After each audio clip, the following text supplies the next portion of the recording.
with you kids, but remember, they rarely work out here in the parks. You would have to go to a high spot to get reception. Even then, you might not be able to get a signal. That's why we're also giving you this. He walked around the fire and put a black and orange device into Amber's hand. It was about the size of a cell phone and square. She turned it over in her hand. What is this? It's an emergency beacon. If you were to get lost or if something were to go wrong, you could push that button and it would send us a text with your location. It would also alert the local search and rescue teams. Wes looked over at the device, then to his dad.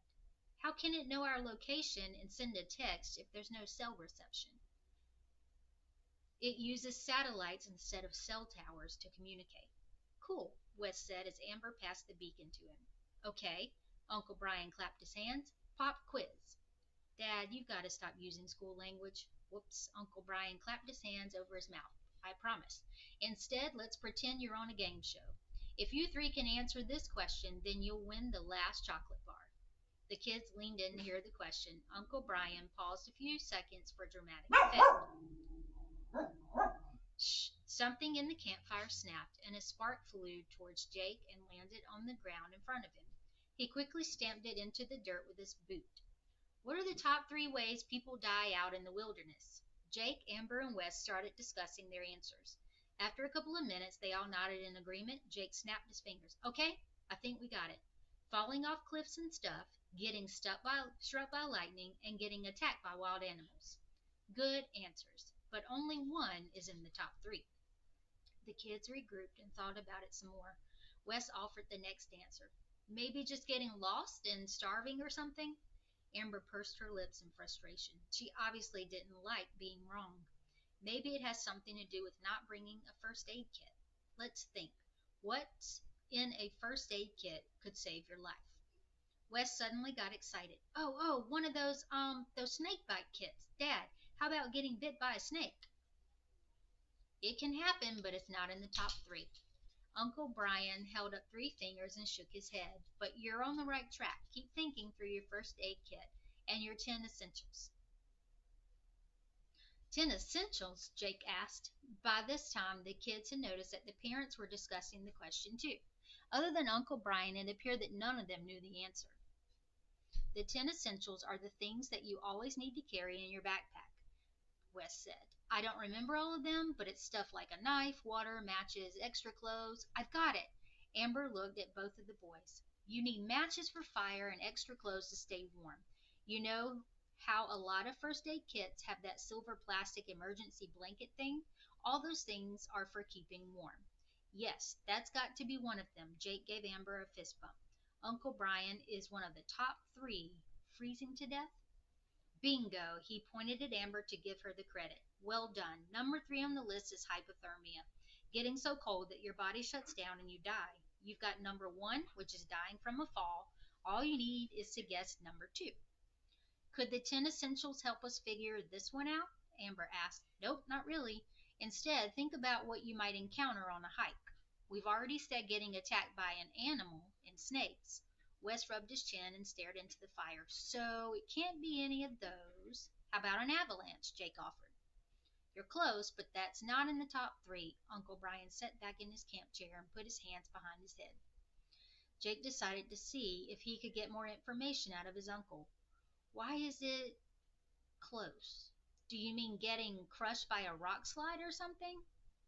Just think about it a bit more, you'll get it. Amber began thinking out loud. If it's number 2 on the list, then it's got to be something people see a lot when they're out in the parks. Yes, and it's something they underestimated, Uncle Brian added. Water, Wes called out. I bet it's water. Yes, that's it. Amber looked at Uncle Brian. It's drowning in a river or a lake or something. Correct. Uncle Brian tossed the chocolate bar over the fire to the kids. Amber caught it and began splitting it with the 2 boys.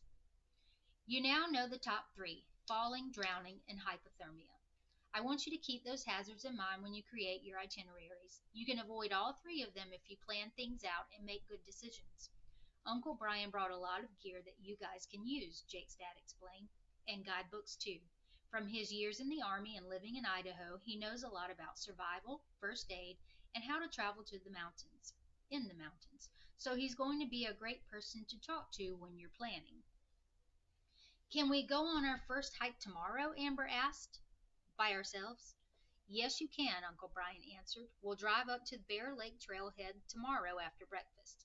You three should go put your plan together. That night, Jake, Amber, and Wes sat at the booth in the camper planning their trip. With the map spread out before them, they began writing out their itinerary. They would start at Bear Lake and hike to Alberta Falls, the waterfall Wes had mentioned. Then Jake suggested they could hike in a loop, one that would take them to the trail for Emerald Lake. See, our trail would make a big loop with a short side trail to this lake. Jake pointed to Lake Hyaya on the map. Then we could get back on the loop and hike up to this second trail for the Emerald Lake. That extra trail to Emerald Lake is a lot longer than the one that goes to Lake Hyaya. Wes pointed it out on the map. Yeah, it's about half a mile from the loop trail to Emerald Lake, Jake replied, but I think we can do it. First, we should total up all the miles, Amber said. Jake began writing down the numbers from the map. The loop is about 4.5 miles, and the side hikes to the lakes at about 1.5 miles, so the whole thing would be 6 miles. Okay, so how do we figure out how long it's going to take to go 6 miles? Amber asked. Oh, I totally know this one. Wes shot out of his seat. I know where to find out. I'll be right back. Wes ran out the door and soon returned with his book titled Trekking and Land Navigation. Okay, it says here most people hike about 2 miles per hour on flat trails. It takes longer going uphill and is a bit faster when you hike downhill. That's it? Jake put his elbows on the table and stared at the map. 2 miles an hour seems super slow. That's what it says. Wes set the open book on the table in front of Jake. Amber held up a finger and paused them for a second. We should also plan time to take some breaks and pictures and stuff. Oh, right. Jake picked up the pencil again. So if it takes 3 hours for us to travel 6 miles, how much time should we add to the total? I'm guessing about an hour, Amber offered. Okay, so that means if we leave at 9 o'clock, Jake began writing on their itinerary. We should get back to meet Uncle Brian at the parking lot at 1 o'clock. They finished their evening by packing their day packs. Then after saying their good nights, they each returned to their families and got ready for bed. Jake lay in his loft. He could hear the hushed voices of their parents outside, still around the fire. He was tired, but he couldn't sleep. The excitement for tomorrow was pulsing through his veins, and he kept thinking about the clue, Emerald Roots, turning it over and over in his head. Eventually the voices outside slowly faded. His thoughts wandered, and he drifted into sleep. Join us next time for Chapter 10, Flashback to 1880.